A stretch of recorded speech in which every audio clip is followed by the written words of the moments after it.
Aha! Welcome, welcome on a Thursday night, about 6:06 something, 6:06. Little behind, running a little behind always. It's like the story of life in the real world. And just thought I would get started. We are joining Sue Ann Robinson tonight, or she is joining us, which we're really excited about. I think we're going to hear her talking and see her picture, but she's not going on video. She must not be as much of a glutton for punishment as I am, just to always be online, whether I've had a shower or not. Hi, look at all these people so excited. I know y'all have been really waiting for this interview. So when she said, I don't think I can get on until 6:15, I was like, I'm going to go ahead and get on because these people are going to drive me bananas if I don't. I am up in Alexandria, Virginia, staying at Episcopal High School tonight, visiting my teenage sons. And they had tennis practice, so I went and watched them. And then I'm going to take them out to dinner after this. So it is perfect for me. And went and found some coffee in the cafeteria. I think if I had a perfect world, why don't families live on a campus with a cafeteria? Like, I think it would be sort of awesome if everybody just had their own little space. You went in there and ate dinner together every night. It could make my whole life wonderful. This is totally off the record. Shows Shanquella Robinson. Shanquella Robinson. Who knows much about Shanquella? So I think most of us had never, probably hadn't heard her in a while. And Sheila, teach to boarding. I mean, Sheila, I'm missing you here. And this happened on October 29th. So that has been how many months now? November, December, January, February. 5 months as of yesterday, which is when we were supposed to do our video. So I'm just going to give you the background in case you don't know. This is going to help you. Welcome, Amanda. So glad you're here. I thought I subscribed, but it doesn't show it. Should I try again? You can always try to subscribe again. So we have Shanquella Robinson had gone to Mexico on a trip with friends, which was, let's just keep checking okay, hang on. Okay, just want to make sure she's checked in. Had gone on a trip with friends, and with friends, I use that quote mark, on October 29th. And on that day, there was a recording made. And the video recording was pretty horrific of a young woman without clothes on who was being physically attacked. And at 2:13 p.m. on October 29th, medical help was summoned to Villa Linda, which is a property owned by Cabo Villas in San Jose del Cabo. And police arrived, talked with the doctor who was treating Shanquella at 5:25 p.m. that afternoon. Now, the friends that were there originally said, oh, she had too much to drink. She had too much to drink. That's the problem. And I'm going to add her. I've got people. Okay. Hello. That was the issue. So that's what her family is told. And they think, okay, well, maybe that's it. Come to find out, the official autopsy showed that the cause of her death was severe spinal cord injury and atlas luxation, which is pretty horrifying. There's a couple things happening, and I'm really curious to see what Sue Ann says, is that the state attorney general in Baja California announced, this is back when it happened, his name is Daniel De La Rosa. And he kind of said, well, there's a process and we have to get through this process. And it can take a while. Because that day, what happened was paramedics arrived, a doctor was there. They did 14 rounds of CPR, 5 doses of adrenaline, and 6 AED shocks. She was declared dead at 5:57 p.m. that day. Dr. Carolina Ornelas Gutierrez was who treated her. She worked at the American Medical Center. Let's see, she's on. I don't see her. Where is she? Let me look. Private chat. Okay, it's Andre. You will see me, but it's not her yet. One moment. Okie dokie. Okie dokie. We're gonna hear. Why is it taking so long? I don't know. I don't know. And I have a feeling Sue Ann doesn't know either and is probably highly annoyed. What we do know is that she died. Everybody goes home. And now I'm in North Carolina. So I think initially that was what struck me. Like these people are in Greensboro and Jamestown, and like this is my neck of the woods. And they go home and they see her family and they say, oh, this was terrible. She was drinking and, on and on and on. And you're like, what? And her family had no reason not to believe these people that she thought were her friends. Dr. Gutierrez was told she had drunk a lot of alcohol and she needed an IV. Hold on, let me look at that. I'm coming into setup.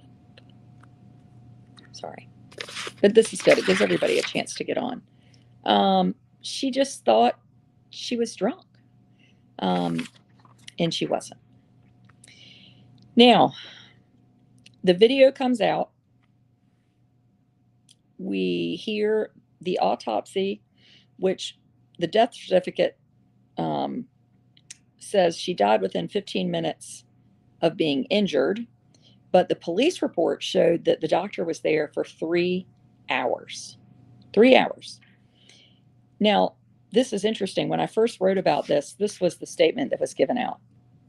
The United States State Department released a statement claiming no clear evidence of foul play, yet there is a video circulating of a woman violently attacking Shanquella. Why? What is the hesitation? What is the hesitation? Yes, I'm not talking about Donald Trump today. I'm just not. I might not talk about him tomorrow either. He's sort of on my annoyed list right now because he said that it has become an epidemic that people that are trans are shooters. That is a lie. And it doesn't matter what your goal is, there's never a reason to lie. If people would just be honest, the world would be a lot better off. So her family isn't told any of this. The FBI says, oh, we're going to look into it. Now, the video footage, which people have seen, showed this naked woman, barely verbal, being hit and punched in the face. And we hear a person, seemingly a person there, that says, Quayla, can you at least fight back? The FBI saw this video and said there's no clear evidence that there was foul play involved. I don't get it. Her invite is gone. Okay. Well, I don't think her invite is gone. Where are you? Y'all are all very helpful. Coming? Okay. Let's see.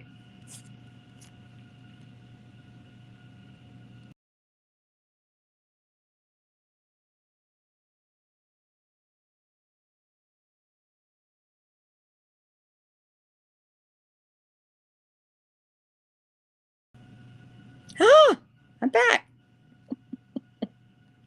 Okay. Okay, let's try this. This might be it.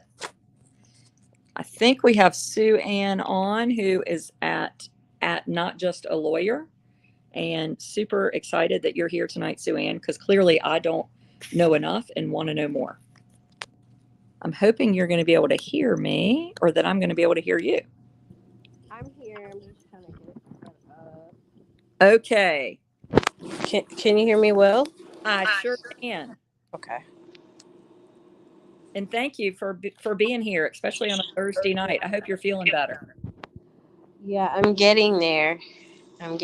So I appreciate your patience. Thank you so much. Oh, listen, I'm the expert in patience and a life unplanned. So you're in the right place. Thank you so much for coming on, Sue Ann. This has really been, I'm from North Carolina. I live in Edenton. And I think when we heard about this happening and saw that video, at least me, I thought, well, clearly somebody is going to be arrested, right? These are American citizens hurting another American citizen.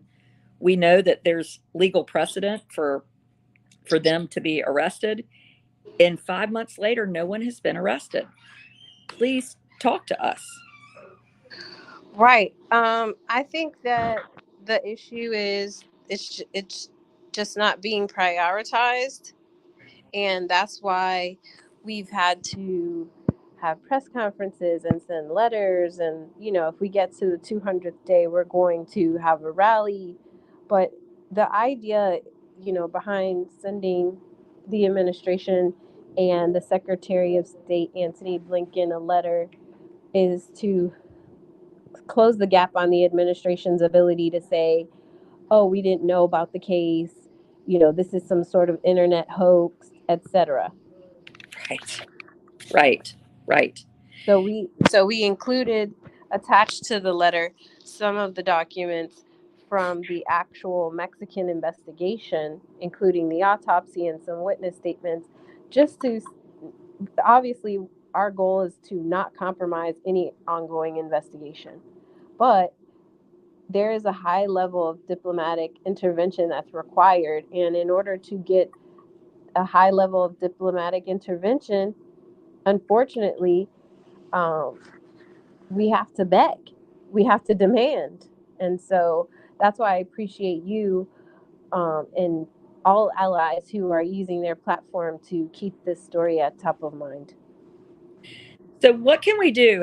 So we had a story earlier this week of a young man in St. Simon's Island, and he was abused horribly, really tortured by some peers. And this morning went from Sunday of nobody hearing about it. Today we got it on Good Morning America. So, Mm. Shanquella's case, has it hit national news like that? Um, it has, but it was very quick and short, and that's kind of the issue. Um, with I'm sure you're familiar with Natalie Wait, I'm Holloway's. having trouble hearing you. Oh, I'm sorry. I'm sure you're Oh, familiar with Natalie Holloway's case, which was yes, such a devastating case. Beautiful woman, beautiful family. Again, just adventurous and on vacation. And, every single day in the White House briefings, a question was asked about that case every single day. right. And in Shanquella's case, 130 something days in, and one question was asked and responded to. So just looking at that alone is very devastating for the family. Why is there a disparate level of coverage on Shanquilla's case? What makes her different Right. from Natalie Holloway or the young man in St. Simon's Island? What makes her different? She has the Yeah, same she has the same victims' rights. She has the right. same constitutional rights. She's a US citizen. Yep. And we both know that minorities get less media coverage. Right, right. Which a lot of journalists and people have opined about missing white woman syndrome, and how Right. mainstream media just feels like it's just a more attractive story if it's a blonde, blue eyed Yeah. victim, and they'll cover it more. But I don't think that's really the heart of our country and how Mm-mm. the majority of us really feel, just based on our conversation, right now. Right. Yeah. And I think, who really taught me a lot about that, not personally, but just from what I've studied, is Elizabeth Smart, obviously. A Hmm. child kidnapped case, parents pushed it hard. Within a week of her kidnapping, she was on the cover of People magazine. And Hmm. she has become a huge advocate for minority and indigenous women because she says, the way I looked is why I was found. Right. And it really struck me. I had covered a little girl in Lumberton, North Carolina, who was 13, who was kidnapped, and her name was Tanya Aguilar. And my blog was what covered her, no national news. And Wow. she was 13 years old, kidnapped, waiting for the school bus. Her family saw her kidnapped, and the police said, "Are you sure she didn't run away with him?" Wow. And so I think on a personal level, I know that this happens. And so I guess I think, boy, the more social media pressure you put on something, that's what Mhm. makes people ask questions. If that's all people are talking about in social media, then the big sites have to follow it. Right, absolutely. It's and I always say when people say, "Oh, thank you for working on this case," I say, "This is the people's case." You know, it's Shanquella's family. You all are supporting Shanquella's family, and in supporting Shanquella's family, you're saying to our government, "Listen, if there is a crime that happens to me abroad, I want it to be addressed." Right. Right. Yes. Well, and what's interesting, I was thinking about the group that was two people were killed in Mexico, obviously a few weeks ago, Right. African American, four people that went. And The they very, kidnapping case. yes, Okay. very quickly went after them, which was interesting to me. Mhm. Yeah, and again, that was another situation where the family is like, um exercising patience, saying, okay, we understand the United States federal law enforcement has other priorities. We understand that. That's fine. But then here it is within 24 hours, the FBI can coordinate with Mexican law enforcement and put up a reward of $50,000, Bingo. execute a recovery and a rescue mission within 24 hours. But on Right. Shanquilla's case, we're going into 5 months, 2 days ago, where they're saying we're still investigating. And we know that it is the American authorities that have to locate the person and execute the warrant. Is that correct? What has to happen is the State Department either has to agree to the extradition packet that Mexico has sent, and Hmm. then the person who's subject to extradition would have a proceeding in federal court here to object to the extradition, or the State Department in our federal law enforcement has to request concurrent jurisdiction with Mexico and say, listen, we want to investigate, can we come to Mexico and have law enforcement speak to witnesses, do our own investigation, and prosecute the individual or individuals responsible here in the United States. They could also be arrested um, for homicide here in the United States because Right. our law absolutely accounts for the fact that someone, a United States citizen, could go overseas, murder a U.S. citizen, and come back here. It's not meant to be a safe haven.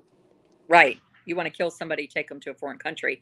And that happened when we had the dad from California who was a real QAnon person, and he took his two small children to Mexico, murdered them, and he was arrested as he was coming back across the border. Right. So there was no time. So we prioritize that. Yes, So, and I can see Ellen was asking who is dragging their feet. I can say this. Because the family was being ping-ponged between US authorities and Mexican authorities, I was calling Mexico on their behalf.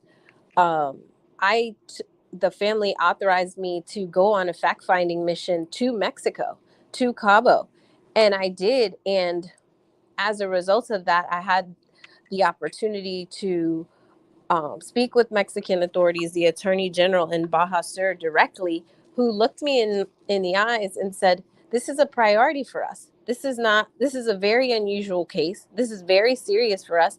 And we, as soon as we saw the videos emerge online on November 16th, we changed this to a criminal investigation, and have completed the criminal investigation, and pursuant to protocol have submitted all the necessary documents to Interpol and the FBI, and asking me why the family isn't getting information from US authorities. So they've done everything that they're supposed to do under the protocol for extradition. And that's why at our press conference in the Capitol a few weeks ago, I said the ball is in the US court, which it is. It's for US authorities, it's for the current administration to reach down and prioritize the case. right.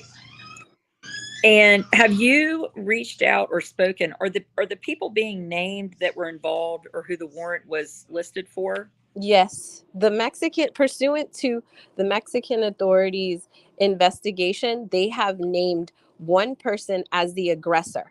That person was identified by the concierge who took care of the visitors in the villa. He was brought in to view the video that we all saw, unfortunately, and he identified the person who was beating Shanquella, who he also identified as he had to interact with them as the concierge. He identified Shanquella and he identified Ms. Jackson as the person who was beating her, and the Mexican authorities listed her as the aggressor and charged her with femicide. So That's femicide. So the Mexican authorities investigation has named an aggressor and essentially prepared their version of an indictment. Right. So where is Miss Jackson tonight? Miss Jackson, are you out there watching this? Seems like Um, Miss Jackson might need a little attention, I think. yeah, what I can say is, as far as if our very rudimentary, basic investigatory skills can locate major witnesses in this case, then I'm certain the FBI, with all their authority and all their resources and all their technology, can locate these people as well. They're not hiding. How are they even functioning in society? Like, don't people all around them know what they've done? Um, how are they functioning is a good question. Like, if you were my friend, Sue Ann, you and I have been friends for a while, and I see a video of you or you see a video of me murdering someone, you and I ain't gonna be eating dinner together anymore, right? Right, right. I mean, and the urgency in this case is created by the fact that we're now in the fifth month, and justice delayed could be justice denied, because Mm. every day that passes, evidence dissipates, witness testimony dissipates, memories fade, and, the obvious, which is witnesses that we know are in the United States, the people who brought Shanquilla's luggage to her mother and told her that she died of alcohol poisoning. These people are out. They could be coordinating stories. They could be doing any number of things that could affect the case negatively.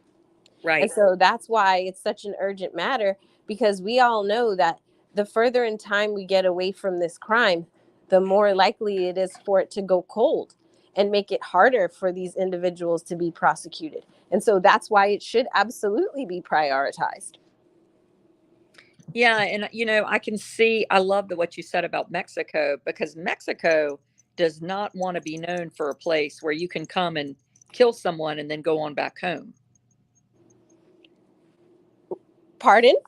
I said Mexico, it seems, is doing the right thing. They Right. don't want to be known as a place where come down with somebody and kill them and then head on back home. No, of course not. And especially not in the air or in any area, but not in Fundadoras, where Jennifer Aniston, takes her vacations and other celebrities take their vacations.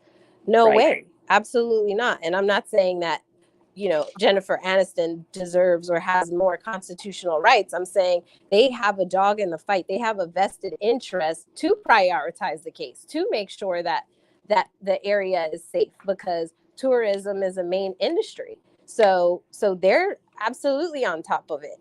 I had the opportunity while in Cabo to visit the Mexican Red Cross and come and speak to the paramedic that attended to Shanquilla, who confirmed that she had no vitals when they arrived, and that even though they participated in life in the when they put the paddles and things on someone to try and rescue them, Right. but she had no vitals at that time, and that's why they could not transport her. And that other ambulance um, organizations had previously come and told the doctor the same thing, like, we can't transport someone if they've passed away, I made sure to ask them specifically, is there any requirement of you having to get cash from a US citizen or anyone in order to be transported? Because there was this big discussion with Salamandra Robinson from one of the individuals in the house saying, "Oh, well, we need money in order to take her somewhere, in order to transport her. Can you send money?" So I specifically asked the paramedic and the Mexican Red Cross, is that a requirement? Do you have to have Right. cash in order to be transported?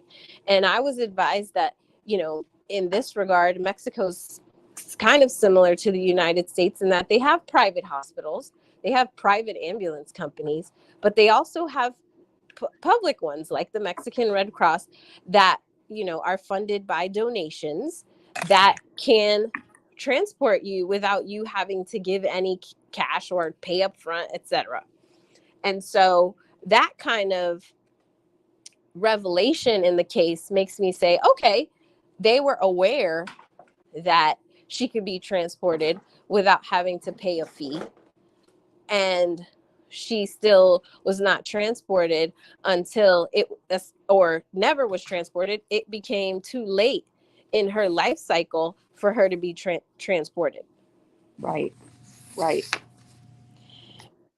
It's just not, I just, I thought to myself when it happened, what if that, I think we all, especially when you're a mother or a daughter, you think, well, what if that had been my child? Or what if that were me? And Mhm.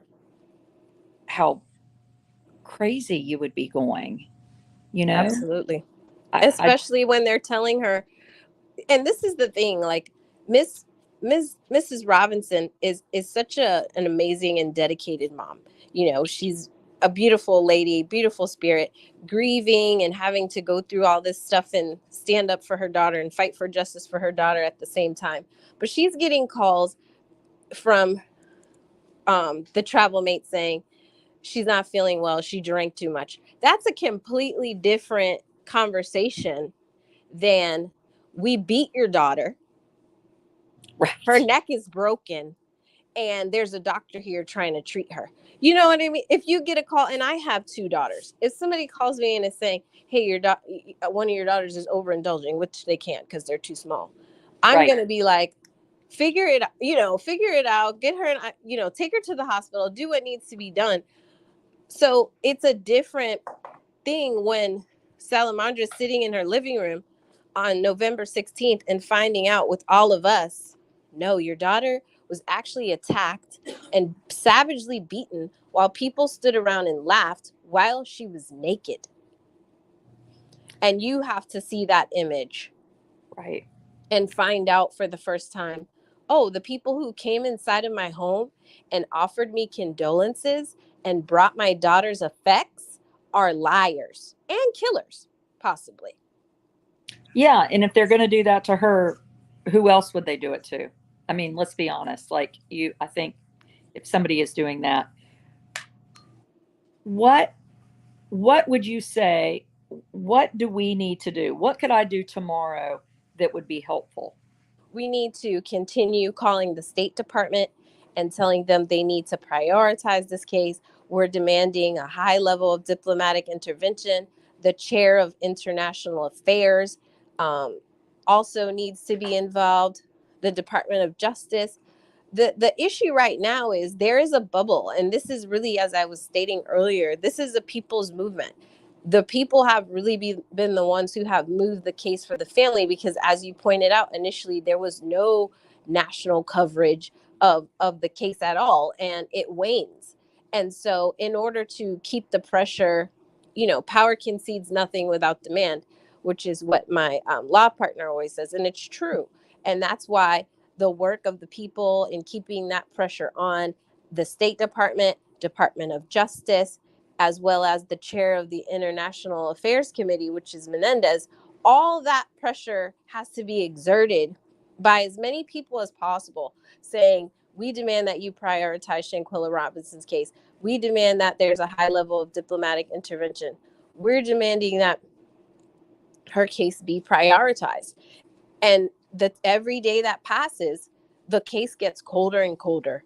So it has to be prioritized. There's a sense of urgency until there's an announcement. Until there's an announcement, okay, here's the federal filing for the extradition, or we've asked for concurrent jurisdiction and we have XYZ people in custody. Right.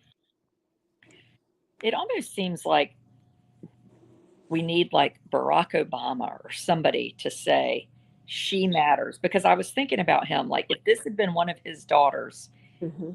it wouldn't be going like this. Right. Right? Like it would have been taken care of. And that's unfortunate. Sometimes when you're famous or you're, like you said, you're blonde and blue eyed, what, so it's like we need to get their attention. I'm like more thinking out loud right now of what we can do. Well, No, you're absolutely right. I think that if you're a member of a political organization locally, write a letter on behalf of your organization to Anthony Blinken, to the Department of Justice, and say, we're demanding you prioritize this case now, because right, every day that passes could be justice denied for this family, and that's just not right. And most importantly,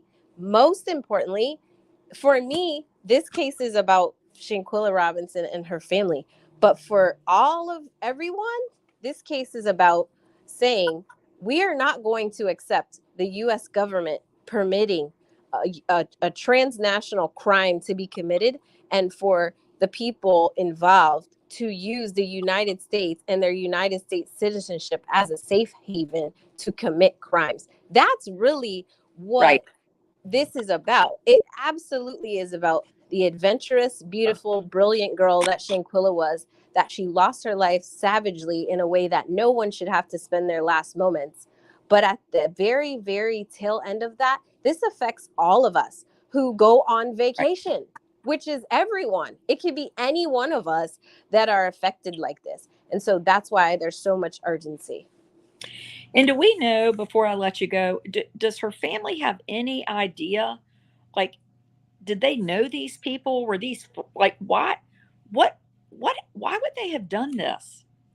Is there, Sure. Obviously there's a lot of different um, incomplete misinformation on the internet. One of the individuals that she traveled with, Salamandra Robinson, her mom, actually knows, and identifies as someone who was her friend. The rest of the individuals on the trip, I always ask, please don't call them her friends. These I are know, I say the, the friends, right? these are travel mates, people that she was traveling and staying with in the villa. They are not her friends. For literally, they're not her friends based on their actions, but they're actually not her friends. Um, she knew one of the individuals on the trip, Okay. and from what we can gather, there was a group trip planned, and some of the people that originally were supposed to go on this group trip dropped out, and then she was invited to go. That's kind of preliminarily. But as to why, in terms of what I've spoken to the family about, Salamandra is a gentle soul. She braided children's hair, she designed clothes, she was a creative and entrepreneur. So there's no reason for anyone that No, they no, can there think is no of. reason at all. It Right. just seems so random. Right. I mean, And I have gone on a lot of trips with friends, mm-hmm. and I mean, I'm sure you have too. Has that ever occurred to you that people you were with might do that to you? I mean, it's just unfathomable. Right. Right. And if you go to the link, our um, frontlinefirm.com/letter, you can see the letter that we wrote to the president. So you can get the addresses if you also want to write a letter. And, some of the witness statements are attached. And one of the witnesses says, even at dinner time, she didn't seem like she fit in with the group, like they weren't including her. Something seemed different about her interaction with the group, as early as dinner time on the day they arrived. So, Right, right, we can only speculate at this point in terms of motive, but we know that it can demonstrate consciousness of guilt. The fact that these people returned gave the mom the luggage, never said, oh, by the way, even if they said, hey, we were all drinking a lot and things got rough, um, and there was an argument, there was a fight, but you know, alcohol poisoning is what led to her death. Yeah. Because you're sharing with the mother, this is what happened in the final moments of your daughter's day, life, etc. But the fact that they neglected to mention it, didn't show the mom the video was leaked, and that's how they saw it for the first time. To me, as a former prosecutor, 16-year lawyer, that is consciousness of guilt to me. Right. Right. Right. Absolutely. Absolutely. Well, I just really appreciate you going on there, and thank you for putting that link up. And we're gonna keep pushing and thinking and getting people to send letters. My people are great advocates, and I think that we all just can't stand by and watch this, like you said, for multiple reasons. It's just not. No mother should have to be sitting there wondering why her daughter's not important enough. Right, right. She left on a beautiful vacation, and was returned to her family in a box. And I don't think any of us should be comfortable with that. And so, again, I appreciate you. I appreciate all your listeners and subscribers, and for the work that is still to be done, because it is the most important work of our time for us to have equality in these matters. Yes, it is. Yes, it is. Well, thank you. Thank you so much, Sue Ann, and appreciate all you're doing for their family. And please reach out anytime. Always happy to have you come on and talk to us. Thank you. It's my honor. Thank you. Thank you. Good night. Thank you all for tuning in, and we'll be talking about this more later.